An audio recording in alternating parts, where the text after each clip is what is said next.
Bonjour, c'est Thierry, on est le week-end du 28 novembre 2021. Je voulais faire un petit point sur cette vidéo par rapport à la vidéo de la semaine dernière où je vous avais passé une petite alerte concernant les niveaux qu'avait atteint le CAC 40 et le CAC Mid and Small et faire une petite parenthèse également par rapport au timing de mes alertes, hein. Vous savez, ceux qui me suivent depuis longtemps maintenant sur les chaînes YouTube, que je passe pas énormément de vidéos. Par contre, j'essaye de les timer, hein, et en général, lorsque j'envoie une alerte sur un indice précis, que ce soit un métal précieux ou un indice ou une action, etc., bah souvent, juste derrière, effectivement, on a un mouvement ou un retournement de tendance qui suit la vidéo. Donc j'ai profité un petit peu de cette vidéo pour vous parler aussi des avantages de ce système que j'utilise, qui est l'analyse technique dynamique, qui fait que bah, tout simplement ça marche en fait, et ça permet d'anticiper souvent les retournements de marché à la hausse et à la baisse.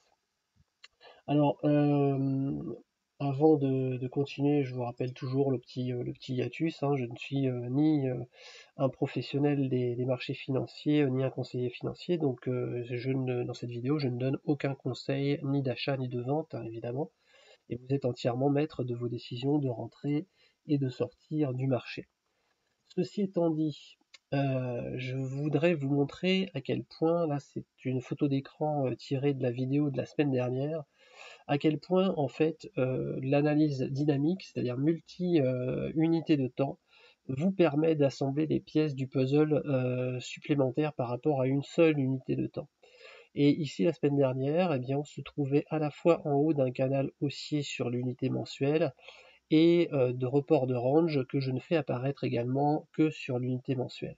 Vous auriez quand même toutes les difficultés du monde à faire apparaître ça sur un simple chart journalier, étant donné le nombre de bougies que ça représente. Il faudrait vraiment faire du zoom out avec un millier de bougies ou plus, alors que en unité mensuelle, eh bien, ça lisse en fait les mouvements, le bruit en fait du marché sur les unités courtes, et ça vous donne immédiatement le sens de la tendance de façon globale. Justement, ça vous permet de prendre du recul.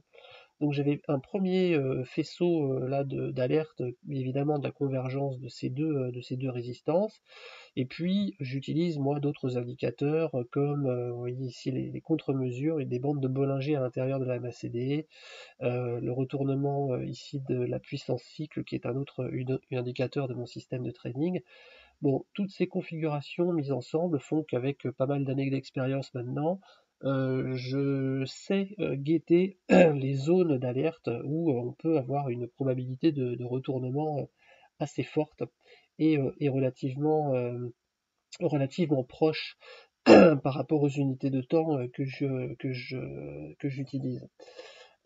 Donc à droite également, vous aviez l'unité de temps hebdomadaire, et vous voyez que de la même façon, difficile de l'identifier sur l'unité purement jour, mais là on avait une belle fourchette d'Andrews haussière qui ressortait. Et pour ceux qui me suivent sur Twitter, je fais souvent des analyses quotidiennes, même sur les unités un petit peu plus longues. Et vous voyez que en fait, juste avant le décrochage, on était le 25 novembre, j'avais tracé cette deuxième fourchette d'Andrews en indiquant qu'il allait falloir vraiment surveiller pour la fin de semaine, donc je crois que c'était jeudi, hein, mercredi ou jeudi, le parcours du CAC, et en particulier est-ce que la MLH1 ici de la fourchette violette allait tenir, auquel cas surveiller les fourchettes, le marché devait faire un choix entre rester dans la fourchette violette ou s'inscrire dans la nouvelle tendance de la fourchette marron. Et pour ceux qui connaissent les fourchettes d'Andrews, ça signifie évidemment un objectif vers la médiane. Et je vous le donne en mille, ce qui s'est passé juste après, eh bien, ça a été ce joli Marubozu dès l'ouverture de la séance, et on a presque rejoint la médiane. Donc vous voyez, il faut absolument prendre du champ par rapport à simplement l'unité jour et essayer de trader sur au moins 3 unités de temps.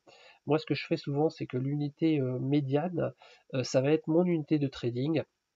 alors que l'unité supérieure et inférieure vont me donner des éléments supplémentaires par rapport à la direction de mes bougies, mes prochaines bougies sur mon unité de trading. Donc ça, c'est quelque chose dont je me sers vraiment très souvent. Alors étant donné qu'on est en train de faire cette vidéo après cette chute, je voudrais quand même, là c'est l'expérience plus que mon système de trading, vous donner un petit hint pour le début de la semaine. On parle beaucoup du nouveau variant qui a créé cette énorme bougie baissière. Rappel, hein, c'était Thanksgiving, les marchés US étaient donc fermés sauf vendredi matin. Dans ces occasions-là, la plupart des opérateurs sont en week-end les 4 jours, hein, ils ne tradent pas le vendredi matin aux US.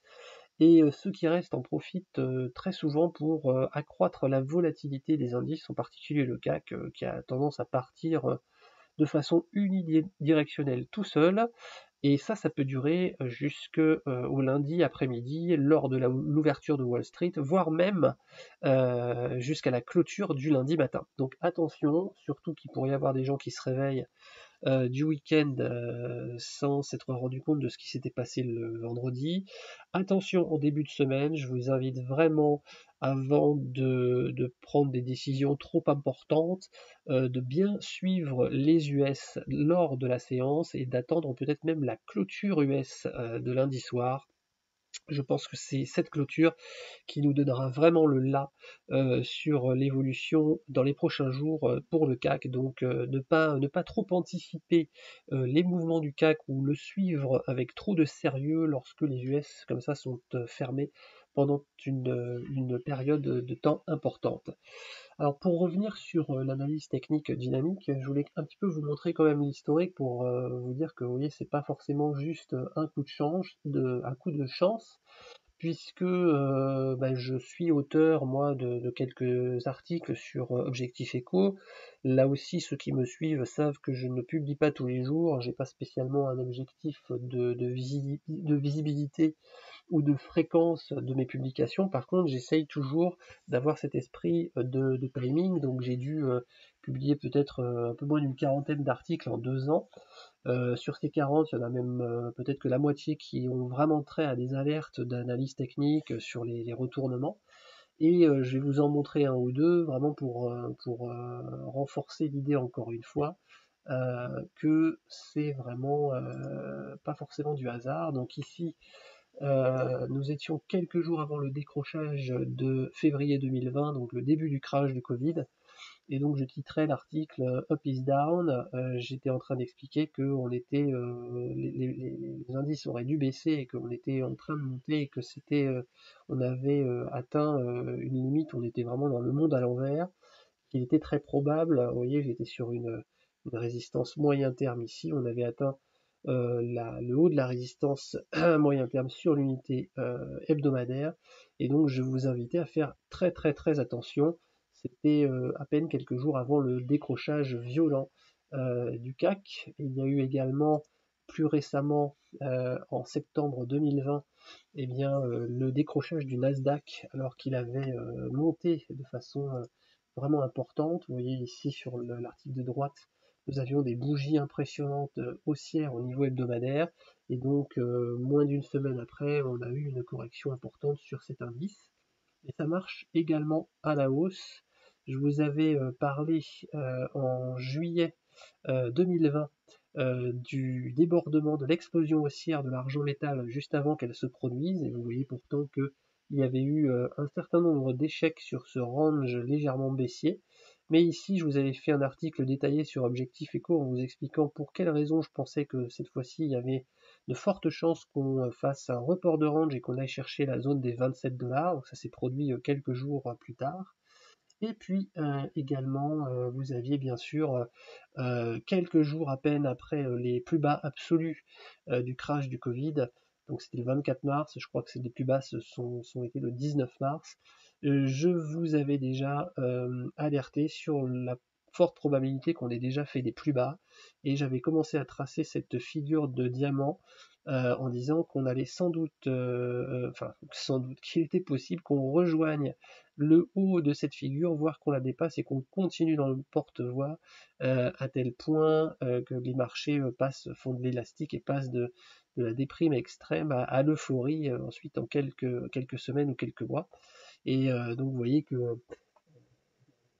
le CAC était à 3009 et j'ai eu quelques remarques un petit peu désobligeantes, mais que finalement eh bien l'avenir nous a donné raison et qu'aujourd'hui nous sommes au-dessus des plus hauts historiques, bien au-dessus qui avaient été atteints à l'époque. Donc tout ça pour vous dire que ces alertes spécifiques sur des choses aussi différentes que le Nasdaq, le CAC 40 ou l'argent métal, c'est pas dû au hasard, c'est vraiment dû à la combinaison d'un système de trading que j'utilise, mais également des plusieurs unités de temps dans ce système d'analyse technique dynamique. Voilà, donc je vous parle de tout ça. Je vais sans doute relancer, après l'expérience que j'ai faite début 2021 auprès de certains d'entre vous, mon service de signaux justement basé sur cette analyse dynamique avec comme unité de trading les unités hebdomadaires. Cette fois-ci, ce sera accessible sur le site de Objectif Echo. Je pense que pour ne bien tester le service au départ et ne pas être débordé peut-être par des personnes qui décideraient de rentrer en même temps malgré mes invitations à la prudence, il va sans doute y avoir un seuil maximum d'abonnés et donc ceux qui sont intéressés par ce service, je vous invite tout simplement à vous préinscrire, ça ne vous engage à rien, mais envoyez votre préinscription sur le mail que je vais vous mettre en bas de la vidéo. Comme ça vous donne la priorité au cas où je lance le service très prochainement. Je vous contacterai en premier par rapport au nombre de places disponibles. Voilà. Pour les autres, eh bien, je continuerai de toute façon de publier sur Objectif Echo et sur Twitter des exemples d'analyse dynamique, que ce soit a priori avant une entrée en trade ou a posteriori. Donc voilà, j'espère que toutes ces petites vidéos vous servent les unes après les autres. Et je vous souhaite donc une excellente semaine. Faites attention en tout cas au début de la semaine par rapport aux portes de saloon qui sont toujours possibles.